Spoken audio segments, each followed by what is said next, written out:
तो अगर आप लोगों के घर में छिलके वाली दाल पसंद की जाती है ना, तो एक बार मेरे तरीके से ये साबित मसूर दाल बना कर देख लें। बनाना भी आसान है। आज प्रेशर कुकर में दाल को बनाऊंगी और टेस्ट तो इतना लाजवाब कि आप इसका जायका ही नहीं भूल पाएंगे। बिस्मिल्लाहिर्रहमानिर्रहीम। अस्सलामुअलैकुम। खुश रहें, आबाद रहें, जहाँ भी रहें हैप्पी रहें और हेल्दी रहें। तो मैं हूँ फ़ायज़ा और वेलकम करती हूँ आपको चटपटे पकवान में। तो दाल की ये रेसिपी जो आज आप लोगों से शेयर करूँगी ना, सादा सी है मगर इसका टेस्ट कोई इतना गज़ब का आता है कि खाने वाले उँगलियां ही चाटते रह जाते हैं। तो रेसिपी को एंड तक देखें। अच्छी लगे तो लाइक कर दें और चटपटे पकवान को सब्सक्राइब भी कर लें। तो चलें फिर ये टेस्टी दाल बनाना स्टार्ट करते हैं। तो जायकेदार मलका मसूर बनाने के लिए सबसे पहले तो ले ली है मैंने साबित मसूर की दाल। इसे काली दाल भी कहा जाता है। अच्छा, दाल को मैंने 2 घंटे पहले ही भिगो दिया था। अब ये काफ़ी नरम पड़ चुकी है और अगर इसे वज़न में देखें तो तकरीबन 300 ग्राम के लगभग होगी, यानी कि 1 पाव से थोड़ी सी ज़्यादा है। अच्छा, दाल में डाल रही हूँ मैं 1 टीस्पून के करीब नमक। लाल मिर्च का पाउडर ऐड करूँगी 1 टीस्पून, आप अपने टेस्ट के मुताबिक डालें। हाफ़ टी स्पून डाल रही हूँ मैं इसमें हल्दी और इसमें शामिल करेंगे 1 से 1.5 टीस्पून के करीब मोटा कूटा हुआ जीरा। ये भुना हुआ नहीं है। लहसुन का इस दाल में ज़्यादा इस्तेमाल होता है तो मैंने ले लिया है लहसुन तकरीबन 2 टेबलस्पून भर के। अदरक इस्तेमाल नहीं कर रही, सिर्फ़ और सिर्फ लहसुन डाल रही हूँ 2 टेबलस्पून भर के। इसी स्टेज पर डाल दें। साथ के साथ डालेंगे धनिया पाउडर तकरीबन 1 टेबलस्पून भर के। अच्छा, दाल में मिर्च मसाले डालने के बाद पानी ऐड करेंगे तो तकरीबन 2 कप मेरे पास दाल थी। मैं यहाँ पर 6 से 7 कप पानी ऐड करूँगी। तो मसूर की दाल फूल जाती है पकने के बाद, बॉयल होने के बाद, तो पानी की मिकदार इसमें ज़्यादा ही रखें।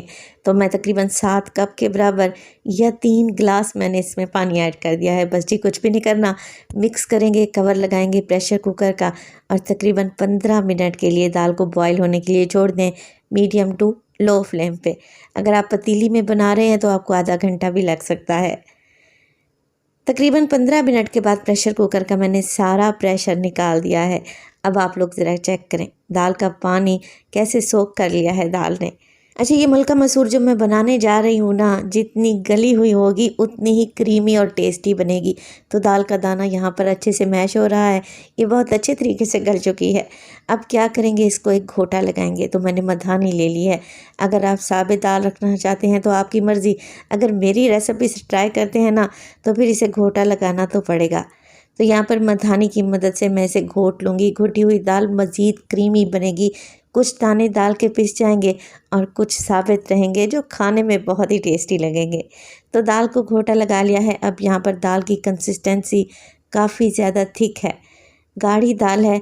मैंने इसे चावल के साथ सर्व करना है तो मैं आधा कप के बराबर पानी डाल रही हूँ। आप इस दाल को जितना पतला रखना चाहें उसी हिसाब से पानी डाल सकते हैं। रोटी चपाती के साथ अगर ये दाल बना रहे हैं तो फिर इसे गाढ़ा ही रहने दें। चलें जी, मिक्स कर लेते हैं। दाल की कंसिस्टेंसी एकदम परफेक्ट आ चुकी है। अब इसका तड़का तैयार कर लेते हैं। तो तड़का बनाने के लिए फ्राइंग पैन में डाला है मैंने 1 कप के बराबर कुकिंग ऑयल। ऑयल में शामिल कर दूंगी मैं 1 मीडियम साइज़ का प्याज, जिसे बिल्कुल बारीक सा स्लाइस करके डाल दें। अच्छा, प्याज को हम लोगों ने फ्राई कर लेना है और इतना ही फ्राई कर लेना है कि प्याज के किनारे आपको हल्के हल्के से गोल्डन नज़र आने लगे। तो जैसे ही प्याज पर ये हल्का सा कलर आना स्टार्ट हो जाएगा तो इसी स्टेज पर 2 मीडियम साइज़ के लाल टमाटर मैंने काट कर रखे हुए थे और तकरीबन 3 से 4 हरी मिर्चें हैं मोटे वाली, जिन्हें काट कर डाल दें।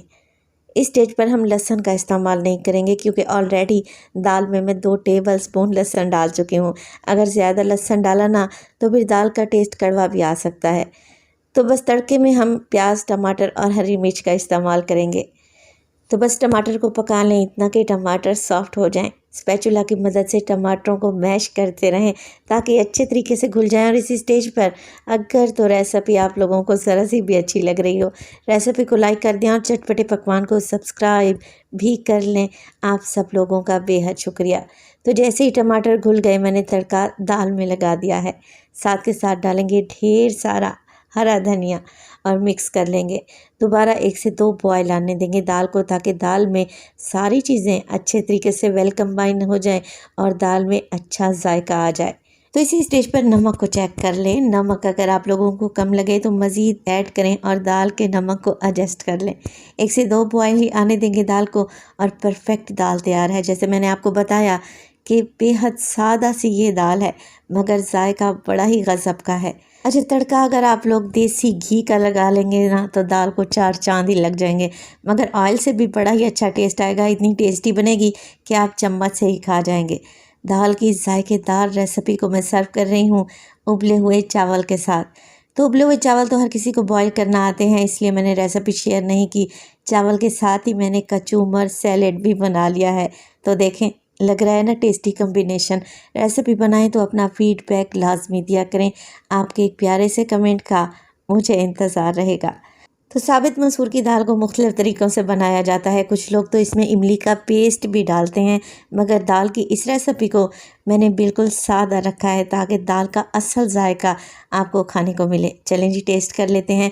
दाल चावल को इतने जायकेदार बने थे कि मैं आपको बता नहीं सकती। मेरा तो हाथ ही नहीं रुक रहा।